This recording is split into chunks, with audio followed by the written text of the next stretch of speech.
안녕하세요. 저희 지난 시간에는 2023학년도 수능 중국어의 모의평가가 어떤지, 그 다음에 분석까지 좀 해드렸는데요. 이번에는 문제를 실제로 한번 풀어보도록 하겠습니다. 그리고 해설도 한번 해보도록 할 거예요. 저희 이 6월과 9월의 모의평가 풀어보셨나요?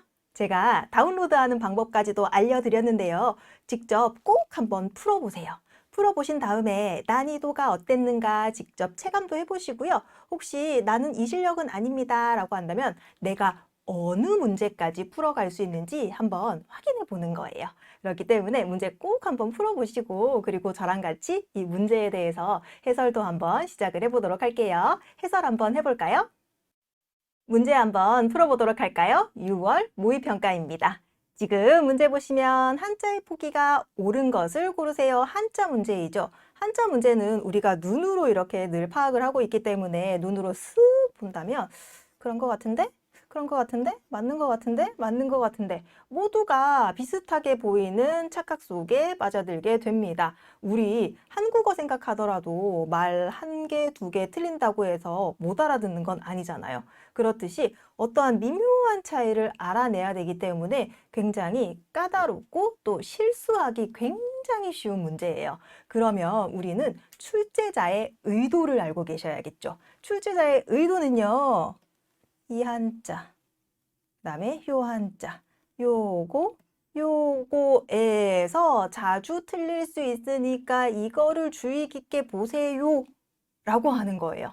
그래서 이 한자 중에서 실제로 틀린 게 뭐가 있을까 보셔야 합니다. 자, 여기에 있는 거랑 여기에 있는 건 짜오, 샤오 달라요. 우리 찌에샤오 해야 되는 거죠. 그렇기 때문에 어머 틀렸네. 자, 이렇게 판단을 해 주실 수가 있는 겁니다. 그래서 우리가 자주 헷갈릴 수 있는 한자라는 그 분류가 있었죠. 지난 시간에도 제가 설명을 해드렸죠.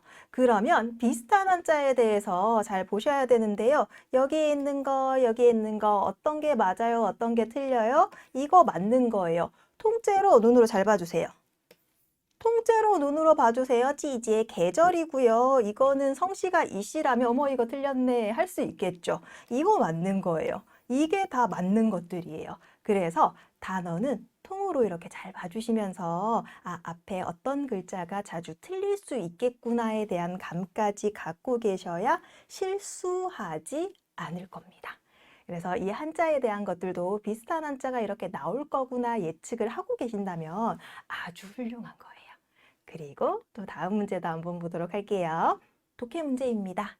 독해 문제인데요. 자를게요. 밑에만 보셔도 돼요. 그렇지 않나요? 씨에 하면 대답이 무엇입니까? 고르는 거죠. 너무 쉽지 않나요? 자, 한글로 그냥 써드릴게요. 씨에 하면 뭐라고 대답해야 돼요? 부커치 해야 돼요. 또 이부치 하면 뭐라고 대답해야 돼요? 메이관시 하잖아요. 지부두메 이렇게 기억하세요 라고 언제부터 이야기를 했나요? 만약에 중학교 때 내신으로 공부를 했다면 중학교 내신부터 요거는 있었을 거예요. 그러면 시에 부커치 혹은요 부커치 대신에 부시에 끝 이렇게 되는 거죠. 그래서 이런 기본 인사 표현 가운데에서도요. 시시 하면 사실 뭐라고 대답할지 헷갈릴 때 있거든요. 그러면 여기로 오세요. 여기로. 부시에. 시에 반대말 부시에. 뿌로 시작하니까 부커치가 맞아요. 뿌로 시작하니까 부용시에가 맞아요. 자, 이렇게로 연결을 해주시면은 이 연관을 잡기가 쉽거나 시부두매. 자, 이렇게 기억을 하신다면 인사말이 조금 더 쉽게 각인될 수가 있겠죠. 그리고 1점 쉬운 문제입니다. 이런 것들은 아주 쉽게 그냥 체크하고 넘어가시면 돼요. 자, 이렇게 독해 문제도 있는 거고요. 또 다른 독해 문제도 한번 보도록 할게요. 그림과 대화를 연결하십시오. 그림에 맞는 대화 찾아주세요. 그럼 그림도 보세요. 그림을 보세요. 선물 갖고 왔고요. 집에 들어가는 것 같아요. 여기는 생일인 것 같습니다. 그림 먼저 크게 한번 보시는 거예요. 이렇게 보시고 나서 그 다음에 맞는 거 찾으러 가볼게요. 칭진 들어오세요. 이건 되게 쉽죠. 칭진 들어오세요 하면서 들어오면서 할 수 있는 말이에요. 1번부터 한번 볼까요? 该回家 집으로 가야 돼요. 이제 들어왔는데 回家 아니죠. 그쵸? 没时间来参加 올 시간이 없어요. 이미 왔는걸요? 이미 왔는 거기 때문에 땡. 자, 그리고 给你买了件礼物, 선물을 샀습니다. 어머, 선물 샀는데요. 선물 샀어요. 3번 정답. 성급하셨어요. 성급하신 거예요. 여러분, 끝까지 문제를 좀 봐주세요. 눈으로도 쓱 보셔야 되지 않겠어요? 밑에도 볼게요. 生日晚会. 생일 아까 얘기했는데요. 쉽죠? 开始,会开始了. 生日晚会 开始了. 시작했어요. 이 사람이 하기에는 조금 안 맞을 수 있다는 거죠. 谢谢你请, 이거 请 초대하는 거죠. 그러면 초대해 주셔서 감사합니다. 얘도 가능성이 높아지는 거예요. 그래서 B의 이 친구와 이 친구를 이제 비교를 해 주셔야겠죠. 자, 실수하면 안 되는 거예요. 그러면 여기에서 生日快乐, 생일 축하해 하면서 선물 주고 있죠. 桌子上的菜都吃了. 다 먹었어요. X. 礼物 송, 선물 송 너한테 주는 거예요. 자, 어떤 게 맞아요? 5번이 맞는 거예요. 실수하지 않고 끝까지 살펴보라. 그래서 성급하게 이렇게 정답을 선택할 경우에는 너무 아깝죠. 2점 날아가는 거예요. 그래서 눈으로라도 끝까지는 살펴봐 주셔야 실수를 방지할 수 있다는 점 꼭 알아두시기를 바라겠습니다. 또 어떤 문제가 나오나요? 라고 했을 때 이런 문제 가운데에서요. 여러분 혹시 눈에 띄는 게 있나요? 요거 땡큐. 완전 땡큐예요. 너무 큰 힌트가 될 거거든요. 아직 모르는 단어인데 이 단어를 알아야지만 독해를 할 수 있기 때문에 이 단어의 힌트는 주겠습니다예요. 그러면 이거와 관련되는 독해가 나오고 있다는 거죠? 그렇겠죠? 숫자에 대해서 이야기를 하고 있는데요. 네, 숫자에 대해서 이야기를 하고 있습니다. 숫자 좋아하는 거라고 크게도 생각해도 되는 거죠. 아, 이 빠 좋아해요. 아, 그리고 또 어떤 숫자를 좋아합니까? 요 앞에 것까지는 빈칸이니까 잘 모르겠는데요. 요거 인사할 때 우리는 본 적 있죠? 두 번째 글자 사실 잘 몰라도 유추할 수 있어요. 好, 不见. 好, 不见, 好久不见. 요거 뭐예요? 久. 久, 久랑 같은 거, 久. 끝. 이렇게 풀어나가는 건데요. 사실 이 문제는 문화 문제인 거죠. 문화 문제 가운데에서도 난이도가 굉장히 낮아요. 좋아하는 숫자와 싫어하는 숫자에 대해서 이해해 주세요. 좋아하는 숫자 빠, 9, 싫어하는 숫자는요 4, 3 이렇게 이미 수능 특강 안에서도 나왔기 때문이죠. 자, 그러면 이때서만 배우나요? 아니요. 차이용을 통해서 공부했던 학생들이라면 우리 선생님들께서 이미 기초 단계에서 중국인이 좋아하는 숫자 설명해 주셨을 거예요. 빠, 9 여기 있네요. 자, 이렇게 설명을 해주셨을 거거든요. 그래서 차이용을 통해서도 이미 알고 있는 지식, 수능 특강 안에서도 나오는 기본 지식, 문화 문제 풀어내기 쉬워요. 자, 이렇게 접근을 할 수가 있는 거죠. 자, 이렇게 우리가 문제를 풀어낼 수 있다면 이번에는 마지막을 향해 가고 있는 문제이죠. 마지막을 향해 가고 있는 4개의 문제는 문법 문제입니다. 문법 문제가 나왔을 경우에는요, 여러분 이거부터 좀 해주셔야 돼요. 자, 지금 문법 문제인데 무슨 문법 문제가 나왔을까? 분석하셔야 되는 거예요. 무슨 문법 문제가 나왔어요? 来一年毕业10年上一下午看2个小时 동작이 나왔고요. 시간이 나오고 있죠. 동작을 한 지가 얼마가 되었습니다. 이거 뭐예요? 시량보. 시량보어예요. 그리고 시량보어가 나올 때는 반드시 어떤 문제도 같이 좀 많이 나와요. 목적어의 위치. 많이 나온다는 거예요. 이거를 배웠을까? 안 배웠을까? 내가 본 적 있을까? 없을까? 있었어요. 수능 특강 안에도 문법 문제로 이미 나와 있던 문제입니다. 그러면 일반 명사 위치가 어떻게 되고 특정인 들어갔을 때는 순서가 어떻게 되고요. 이때에는 뭐가 어떻게 됩니다. 있어요. 그러면 정답을 찾아 나갈 수 있는 거예요. 기본 개념에 대해서 이해한다면 분명히 찾아 나갈 수 있는 문제이긴 한데요. 여러분, 이거 외우세요. 시량보어의 위치는요.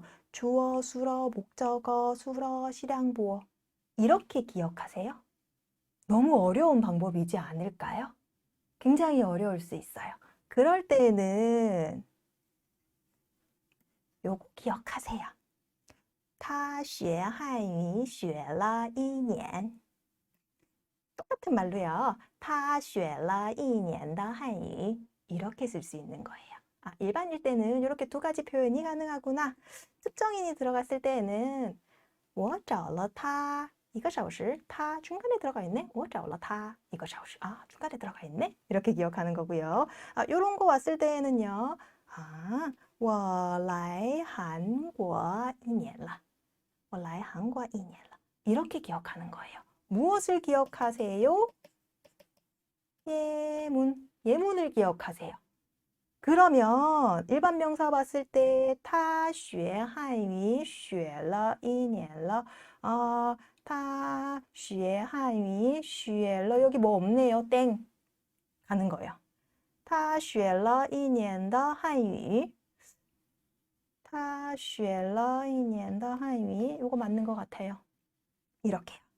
我来韩国一年了. 来韩国一年. 위치 달라요. 来年了. 맞아요. 이렇게요. 무언가 주어, 수어, 이거 순서를 외운다기보다는 예문을 통해서 기억하는 방법이 조금 더 쉽게 다가갈 수 있어요. 그래서 예문으로 순서를 기억하라 하나의 팁으로 가지면서 차이용을 통해서도 우리 학생들은 시량보어에 대해서 조금씩 정리를 해 나갈 겁니다. 동작이 얼마만큼 되었습니다 하는 거죠. 자, 그러면 이것도 이거를 외우라고 한 게 아니에요.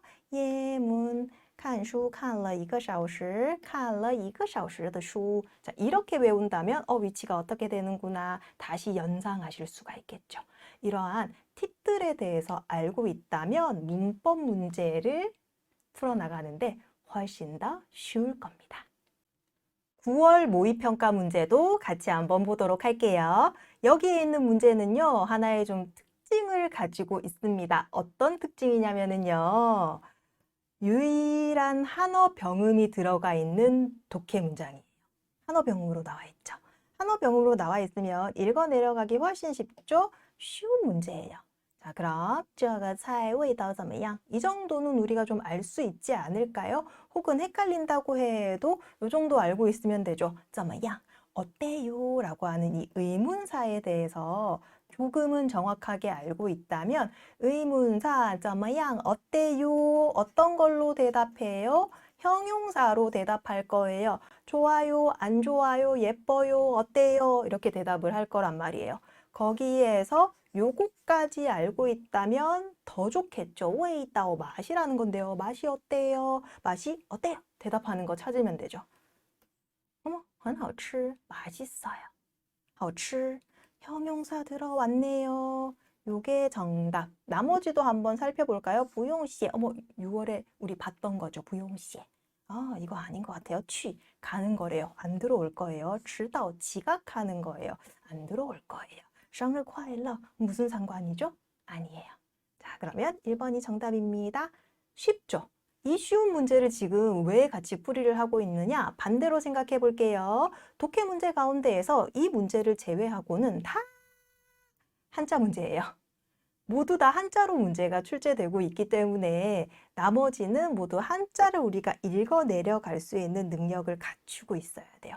한자를 보는 눈 계속해서 키우셔야 된다는 점 한 번 더 강조를 드리면서 또 다른 문제로 한번 가보도록 할까요? 이번 문제는 하얼빈 문화 문제네요. 여러분, 하얼빈에 대해서 알고 계신가요? 기본의 지식이 어디까지 있는가에 따라서 이 독해를 얼마나 쉽게 여길 수 있는지가 결정이 돼요. 그리고 땡큐 힌트도 있죠. 얼음, 눈, 얼음, 눈, 얼음. 그렇지 않을까요? 이렇게 힌트가 있으니까 여기에서도 풀어나갈 수가 있겠죠. 그리고 하얼빈 혹시 알고 계신가요? 하얼빈이라고 하는 곳은 굉장히 추워요. 겨울에는 빙등 축제도 열립니다. 얼음의 도시가 맞아요. 하얼빈역 여러분 역사 속에서 본 적이 있지 않을까요? 이토 히로부미 안중근 의사. 이렇게요. 저 지금 지문 하나도 안 읽었거든요. 지문을 읽지 않아도 기본 지식을 가지고 혹은 내가 어디선가 들어봤던 것을 가지고 이렇게 문제를 풀어 나갈 수 있는 거고 우리 차이용을 통해서도 하얼빈에 대해서 이야기를 해주시죠. 어머, 이게 빙등 축제예요. 이게 빙등 축제인 거고요. 위치는 여기에 있습니다. 아실 수가 있겠죠. 그럼 위치가 그게 맞는지 하얼빈 在中国的东北边 동북에 있습니다. 북쪽에 위치한대요. 땡. 뒤에 것도 是黑龙江省黑龙江省最大的 어머 끝. 이렇게 문제를 풀어나갈 수가 있는 겁니다. 문화 문제에서는요. 기본 지식이 가장 큰 역할을 해줄 수가 있어요. 특히나 이런 도시 문제는 꼭 나오잖아요. 상하이, 하얼빈 또 뭐가 있어요? 수저우, 항저우 많이 나오죠. 그러면 내가 이 도시에 대해서 얼마만큼 알고 있는가에 대해서 때문에 이 문제를 잘 풀어나갈 수 있으니까요. 차이용 선생님들도 이런 도시나 문화에 대해서 설명을 해주실 겁니다. 할 때 귀 기울여서 잘 들으신다면 여러분들 정답 잘 찾으실 수 있을 거예요. 또 이 문제도 한번 볼까요? 독해 문제입니다. 독해 문제인데요. SNS 혹은 우리 대화창으로 나와 있죠. 자, 이런 문제들 가운데에서 그럼 독해를 어떻게 해야 하는가? 힌트, 알파벳 나와 있네요. 그죠? 이런 알파벳에서요. 이거는 뭐야? 물었잖아요. 이거는 뭐야? 했으면 그거에 대한 지금 대답해주고 있죠. 이거에 小死我了. 첫 글자래요. 맞나요? 그다음에 요거는 你说的对,你说的对. 예? 그거래요. 그러면 이건 뭐야? 추측해봐 했죠. 이건 뭐야? 일단 질문을 했습니다. 뭐라고 대답을 하니까 对了. 맞았대요. 정답을 얘기해줘야 되는 거죠. 이렇게 글자가 들어가는 거 찾으세요 했는데요. D, B, Q, 뭐지? 자, 생각하신다면 읽어보면 되죠. 对不起. 어머, 끝났네요. 뭐 뒤 것도 한 두 개만 볼까요? 都不好. 大家好. 어머, 아닌 거예요. 자, 이렇게 문제를 풀어나가는데 어렵지 않거든요. 쉬운 독해예요, 사실은. 그런데 이 문제를 지금 왜 들고 왔느냐? 이 문제는요, 지금 많이 쓰이고 있는 이拼音 缩写, 그러니까 줄임말의 내용까지도 포함하고 있기 때문에 제가 좀 들고 왔습니다. 중국어로 자판 쳐보신 적 있으세요? 아니면 이렇게 대화해 보신 적 있으세요? 대화를 할 때에는 병음을 입력하도록 합니다. 병음 입력해서 우리가 이 나오는 한자를 선택하는 거예요. 선택하게 되는데요. 对不起라고 할 때 对不起다 적지 않아요. BBQ 적으면 对不起가 나와요. 그렇기 때문에 이렇게 약자가 중국 사람들에게는 굉장히 익숙하고 줄임말처럼 굉장히 많이 쓰고 있다는 거예요. 그럼 추측해 볼까요? 이거 뭘까요? 게임 아니에요. 게임 아닌 거고요. 저 글자들이죠. 이거는요, 그러면 바로 유추하세요. 메이 들어가는 거죠. 그럼 이거는 뭘까요? 이거는요? 不好意思. 미안해요 할 때 不好意思예요. 이렇게 줄여서 쓰고 있는 것들 요즘에 신조어라든지 줄임말이라든지 이런 트렌드를 반영하는 문제들까지 나오고 있기 때문에 이 독해로서는 쉬울 줄은 모르겠지만 나오는 출제 경향의 트렌드로는 조금 어려울 수 있다는 거예요. 아, 요즘 문제까지도 같이 수능에 포함이 되어 있구나 라고 이렇게 생각을 좀 해주시면 되겠습니다. 또 다른 문제도 한번 볼까요? 이거는 분류를 할 때 단어 문제로 제가 분류를 할 거고요. 유의어 문제입니다. 라고 이렇게 얘기할 거예요. 유의어 문제예요. 유의어 문제라면 나오고 있는 이런 단어들이 어떠한 특징을 가지고 있고 언제 쓰고 이런 것들을 알고 있어야 되거든요. 가지다, 잡다, 봤다. 뜻만 기억하기에는 안 된다는 거예요. 각자 가지고 있는 고유의 특징도 알고 있어야 돼요. 가지고 가는데요. 어떤 거 가지고 갈 거예요? 쥐는 내 거 가지고 갈 거예요. 내 걸 가지고 가는 거예요. 이거는 들다, 잡다의 이 동작을 얘기하는 거예요. 받다, 받아들이다 할 때 쥐입니다. 자, 이런 특징을 가지고 독해만 해서 끝나나요? 아니요. 앞, 뒤를 봐야겠죠. 은행 가서 돈을 어떻게 하는데요? 은행 가서 돈을 잡아요, 받아요, 가져가요. 자, 이때 많이 쓸 수 있는 거 쥐钱 돈 인출해서 가져가다. 이거인 거죠. 자, 쥐钱 아니면 들고 가져가다 아니요. 은행에서는 돈 인출해서 가져갑니다. 쥐钱이라고 많이 쓸 거기 때문에 여기에서 이미 결정이 좀 나야 돼요. 자, 그리고 두 번째 단어도 있죠. 时间 해석해 볼까요? 시간 小时 해석해 볼까요? 시간 또 뭐가 있나요?